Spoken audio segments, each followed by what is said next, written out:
था। ये वो जो टेंट वाला है उसके बस का नहीं है, वो पटना का है, वो उतना बुद्धिमान भी नहीं है और उसके पास में हैंड्स भी नहीं है। तो नीचे वाला, हाँ, उसको एक बार दिन में उठवा दीजिए। नमस्कार, आप सभी का स्वागत है। बता दें कि मधुबनी जिला के कलवाही स्थित मां मनसा देवी मंदिर प्राण प्रतिष्ठा कार्यक्रम में भव्य रूप से सभी साधु संतों के द्वारा निश्चलानंद शंकराचार्य निश्चलानंद सरस्वती के द्वारा आकर खुद प्राण प्रतिष्ठा किया गया। इस पूरे कार्यक्रम के दौरान एक ऐसे जोड़ा थे जो काफ़ी सुर्खियों में रहे, काफ़ी उन्होंने लोगों का सेवा किया, लोगों का आशीर्वाद लिया। पूरे हरिपुर बक्सी टोल के लिए भी ऐतिहासिक दिन रहा है। मां मनसा देवी का मंदिर बना। ये है निभा प्रकाश, ये है आलोक। बता दें कि आलोक सभी इन दोनों लोगों ने जो मेहनत किया, इन दोनों लोगों ने जो किया, उसके लिए लोग इन्हें धन्यवाद देते हैं। आइए इंटरव्यू सुनाते हैं। आपको बता दें कि मंच पर चढ़ने के बाद शंकराचार्य के सामने इन्होंने धन्यवाद ज्ञापन किया, इन्होंने आशीर्वाद लिया। निभा प्रकाश ने क्या कहा है वो हम आपको इंटरव्यू में सुनाते हैं। आनंदम ग्रुप की संस्थापिका है निभा प्रकाश, जो दरभंगा जिला के मुरेठा गांव की रहने वाली है। निभा जी, यह बताएं कि आज दीक्षा भी लिए हैं शंकराचार्य, लगातार आप लोग जुड़े हुए थे, किस तरह से कार्यक्रम आज तक कर रहा है और क्या कहेंगे? आज मैं शंकराचार्य जी से दीक्षा ली हूँ और मैं उनकी शिष्या बन गई हूँ। और ये शंकराचार्य जी नहीं, मुझे तो ये लग रहा है जो मैं साक्षात शिव से शिक्षा ली हूँ, जो क्योंकि शंकराचार्य जी तो शिव के अवतार ही माने जाते हैं। और आदि गुरु शंकराचार्य जी कह के भी गए थे, जो मेरे गद्दी पे जो भी बैठेंगे उस समय में मैं ही आऊँगा हर बार। तो वो बार बार आते गए और मैं इतने अपने आप को सौभाग्यशाली समझती हूँ जो साक्षात शिव से मैं वो दीक्षा ग्रहण की हूँ और मैं उनकी शिष्या बनी हूँ। और मैंने जिस तरीके से ये कुटिया बनाया था और मेरी बहुत इच्छा थी जो वो आए और बस उनके चेहरे पे ये मुस्कान आ जाए, तो कुटिया बहुत अच्छा बना है। तो रियली जब कल सुबह वो पहुँचे और जब वो दोपहर को घूम रहे थे, अपने सारे बागान को घूमे, जगह जगह बताए जो यहाँ पे मैं ऐसे था, यहाँ खेलता था, यहाँ मुझे ये प्रॉब्लम हुई, यहाँ पे वो एक आंवला का पेड़ है जिसमें कि तीनों साइड से जो है जैसे खो टाइप का बना हुआ है, आराम से इस इधर से घुसते थे उधर से निकल जाते थे, वो भी बताए वो। फिर उसके बाद में वो आम को छुए, उसके बाद जब पूरा घूम के आए और फिर जब ये कुटिया में खड़े थे तो देख के बोलते वाह बहुत अच्छा कुटिया बना है। तो जिसका मुझे तलाश था, लगता है जो साक्षात शिव मुझे मिल गए। मैं अपने आप को इतनी सौभाग्यशाली समझती हूँ कि वो शब्दों में क्या बयान मैं करूँ, बस वो तो सिर्फ मेरा हृदय ही जानता है। तो जब एक भगवान मिलते हैं तो एक इंसान का क्या हाल होता है या उसे क्या मिल जाता है दुनिया का। दूसरी बात, आपने धन्यवाद भी ज्ञापन किया, साथ ही आपने अपना जो आपके मन में जो था भाव वो भी आपने प्रकट किया मंच के माध्यम से। क्या आपने कहा मंच में? मैंने बस यही बताया जो आज जो मिथिला, जो हम लोग मिथिला में हैं, वो शंकराचार्य जी का जो जन्मभूमि है वहाँ हम लोग हैं।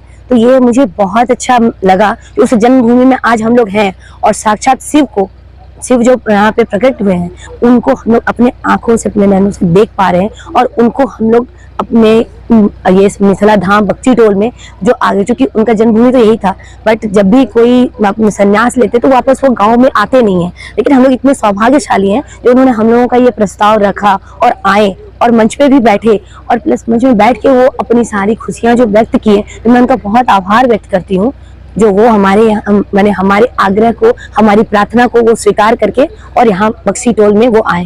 दीक्षा से पहले भी आप शिष्या के जैसे ही काम कर रही थी रात दिन, क्या कितना समय लगा, खासकर ये अगर आश्रम की बात करें?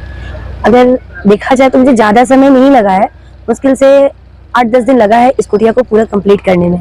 और मुझे ये लगता था ये मैं नहीं कर रही हूँ, वो करवा रहे हैं, क्योंकि आपने तो दीप भी जो जला था वो भी। हाँ, मैं जब पहली बार जब हम इस कुटिया में मिट्टी लगाए थे तो एक माटी का दीप जलाया गया था। तो वो माटी का दीप शाम के 7 बजे जलाया गया और अगले दिन दोपहर के 4 बजे तक वो दीप जल रहा था। तो इससे मुझे विश्वास हुआ जो वो यहाँ आकर बैठ गए हैं और जिस चीज को मैं हाथ लगाई हूँ वो जरूर जो है सो सफलता को ही हासिल करूंगी, मुझे और निराशा मिलेगी नहीं।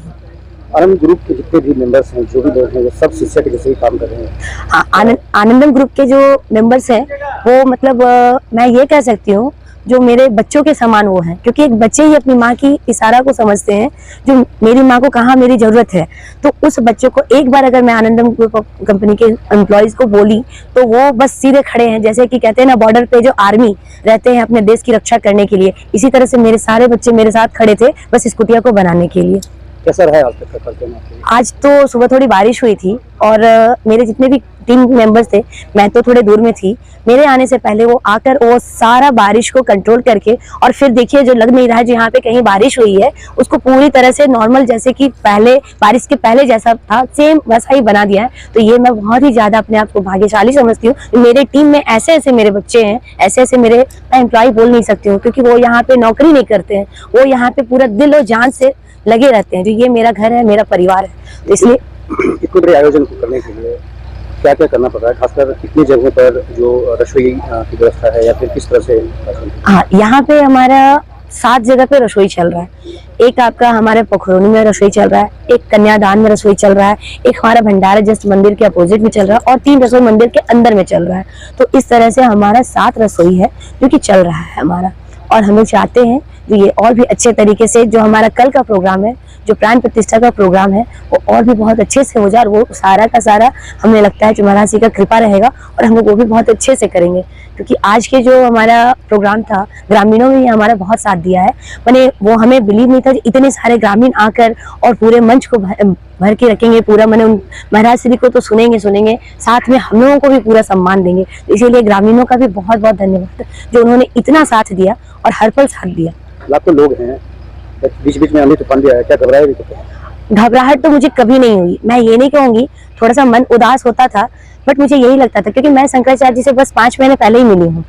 लेकिन मुझे ये लगा 5 महीने के अंदर में मैं इस कार्य को करने के लिए चुनी गई हूँ, तो कुछ ना कुछ तो जरूर अच्छा ही होगा। इसलिए मुझे घबराहट नहीं हुई। मुझे हर वक्त ये लगा, थोड़ा सा निराश होने के अक्सर से हिम्मत जुटाती थी और कहती थी नहीं, मैं अच्छा करूंगी और मुझे अच्छा करना है, और मुझे शंकराचार्य जी को यहाँ बुलाना है, उनके चेहरे की वो मुस्कान मुझे देखनी है। आपकी एनर्जी में और आलोक जी की एनर्जी में कहीं कमी नहीं लगती है क्या? ये तो कुछ हम बता नहीं सकते हैं कि एनर्जी में क्या, क्योंकि हमारे पास में जो कहते हैं जो मैन पावर है ना, हमारे पास में मैन पावर बहुत मजबूत है, और मैं ये सहारा से अपने टीम को ही देती हूँ, तो वो हर वक्त मेरे साथ खड़े रहते हैं। पूरा नाम क्या हो? मेरा नाम नीभा प्रकाश है। मैं आनंदम ग्रुप ऑफ कंपनी की संस्थापिका हूँ। यहाँ पे ट्रस्टी भी? हाँ, यहाँ पे मनसा माँ मंदिर की ट्रस्टी सदस्य हूँ। आगे की प्रक्रिया क्या होगी अगर कल के बाद ये कार्यक्रम खत्म होने के बाद फिर मंदिर के लेकर के बात करें, फिर क्या आगे कैसे काम करेंगे? जब ये मंदिर बनी है तो हम लोग चाहेंगे कि इस मंदिर को देश में ही नहीं विदेशों में भी सब देखें, और वहाँ से भी जैसे पर्यटक स्थल बनाए इसको, और बाहर से सभी कोई आए, आके देख के जाएं, और बाहर इस मंदिर की चर्चा हो, और जितनी इस मंदिर की चर्चा होगी मेरे ख्याल से मंदिर की पावर उतना ही बढ़ते जाएगा। मंदिर में जो सबके जो आने की जो ये इच्छा होगी, इच्छुक ज्यादा हो जाएंगे, क्योंकि जब तक कि किसी भी चीज का प्रचार नहीं होता है तब तक किसी भी चीज का विकास नहीं होता है। महाराज जी भी बोले अपने मन से। हाँ, महाराज जी भी बोले कि ये मंदिर बहुत ही, और ये एक्चुअली ये महाराज जी का ही सपना था जो माँ मनसा देवी की मंदिर बने, क्योंकि वहाँ जस्ट बगल में बिसारा माँ का, क्योंकि जब तक हमारे मिथिला में वो मनसा माँ को जब पिंडी रूप में रखते हैं, और जब वो पिंडी रूप में रहती है तो उनको बिसारा बोलते हैं, तो बिसारा देवी थी, तो बिसारा देवी से उनका इच्छा था, क्योंकि उनके पूर्वज आसाम से, ये महाराज श्री का कहा हुआ है, उनके पूर्वज जब आसाम से आ रहे थे तो माँ मनसा देवी प्रकट हुई उनके सामने, और वो बोली जो मैं भी आप लोगों के साथ में चलूंगी आपके गाँव, मुझे वहाँ रखना ले जाकर। तो उनके पूर्वज जब महाराज श्री आए तो उनका बस ये इच्छा था, हमारे पूर्वजों का जो ये था, जो उन्हें बोल के आई थी उनके साथ, तो वो मनसा देवी का एक भव्य मंदिर बनता। तो इसमें बहुत ही ज्यादा योगदान इंदिरा झा जी का है, जो उन्होंने ये संकल्प लिया, जो महाराज श्री के 80 साल पूरे होने से पहले वो मंदिर का निर्माण करेंगी, है ना, और उस चीज को, उस संकल्प को वो आज पूरा करके दिखा दी। और कहते हैं जो नारी अगर कुछ ठानती है तो उसको करके दिखाती है, तो वही इंदिरा झा जी के अंदर में है, जिन्हें कि हम लोग वहींदाई बोलते हैं, और वो सिर्फ बड़ों की नहीं, बच्चों की नहीं, बूढ़ों की भी वहींदाई है। लगी नहीं रहता कि वो बुजुर्ग हैं। हाँ, तो उसी उनकी 49 इयर्स की बेटी है, बट वो लगती नहीं है, इतनी आज उनके दामाद भी अमेरिका से आए थे उनके ये कार्य को देखने के लिए, और उनको बहुत खुशी हुआ जो इस तरह की मदर इन लॉ मेरी है। किस राज्य से लोग यहाँ पर आएंगे? ये नेपाल राज्य या देश? राज्य की बात करते हैं। राज्य तो बहुत है, हर जगह से आए हैं, भागलपुर से आए हैं, आपके झारखंड से आए हैं, बंगाल से आए हैं, यूपी से आए हैं, मैंने कोई ऐसा राज्य नहीं है जो भारत, हाँ, तो उसमें आप ये है, और बाकी देश और विदेश से भी लोग आए। ठीक, धन्यवाद।